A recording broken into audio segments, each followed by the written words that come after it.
पकड़ने का हमारा यह आखिरी प्रयास था। आप यकीन नहीं मानेंगे, इसे ढूंढते हुए हमें 1 हफ्ता हो चुका था। आज किसी की उस पर नजर पड़ी तो हम फौरन उसे लेने पहुंचे, पर हमारे हाथ सिर्फ जमीन पर पड़ा खून ही लगा। जिस तरह इसका खून बह रहा था, हमें यकीन था कि यह ज्यादा दिन तक टिक नहीं पाएगा। इस डॉग पर किसी की नजर पड़ी तो उसने उसकी मदद करनी चाहिए, पर उनसे एक गलती हो गई। इस डॉग के पैर में एक फंदा फंसा था और फंदे से बंधी रस्सी एक पेड़ से। उन्होंने उस पेड़ से बंधी रस्सी को तो काट दिया, पर इससे पहले कि वो उस फंदे को खोल पाते, वो डॉग फंदे को साथ लिए भाग गया।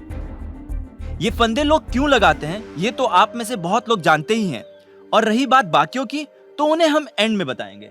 जब हमें उसके बारे में पता चला तो हम फटाफट उसे लेने पहुंचे, पर उसे ढूंढना काफी मुश्किल हो रहा था। कान में कुछ हुआ है? नहीं, अगली टांग में कुछ हुआ है। हाँ, टांग में समस्या हुआ है।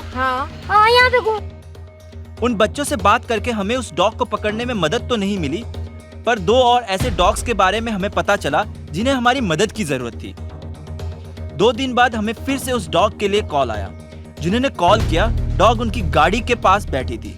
कार के नीचे बैठे होने के कारण उसे नेट डालकर पकड़ना बहुत ही मुश्किल था।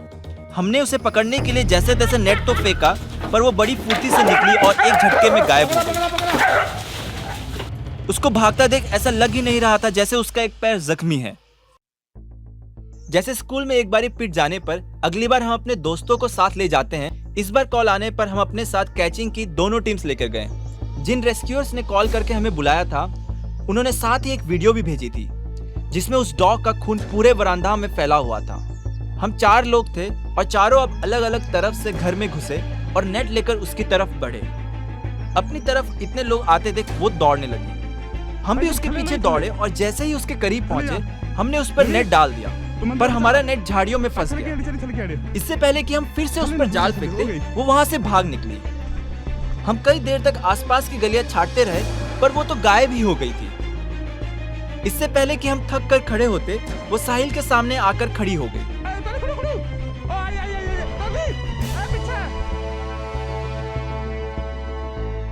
इस बार हमारा रेस्क्यू तो कामयाब रहा, पर अभी भी हमारी मुश्किलें कम नहीं हुई थी।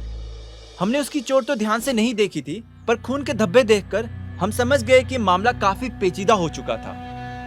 हम जब उसे क्लिनिक लाए तो उसका एक पंजा पूरी तरह से झड़ चुका था।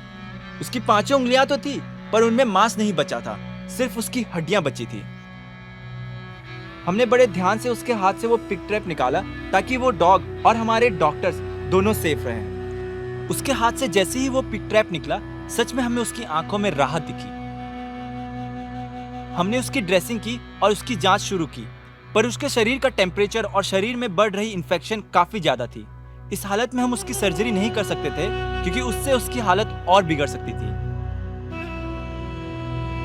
जब कुछ दिन में उसकी हालत में सुधार आया तो हमने उसका एक हाथ एम्पुटेट कर दिया। देखते ही देखते 3 हफ्ते हो गए और हमारी पोस्टमैन रिकवर होने लगी और कुछ ही दिनों में हम उसे रिलीज करने वाले हैं। पर अभी भी कहानी खत्म नहीं हुई है। जिन 2 डॉग्स के बारे में हमें उन बच्चों ने बताया, अभी भी उन डॉग्स का रेस्क्यू करना बाकी है। इन डॉग्स का आगे क्या हुआ, ये पीपल फार्म के अपडेट्स में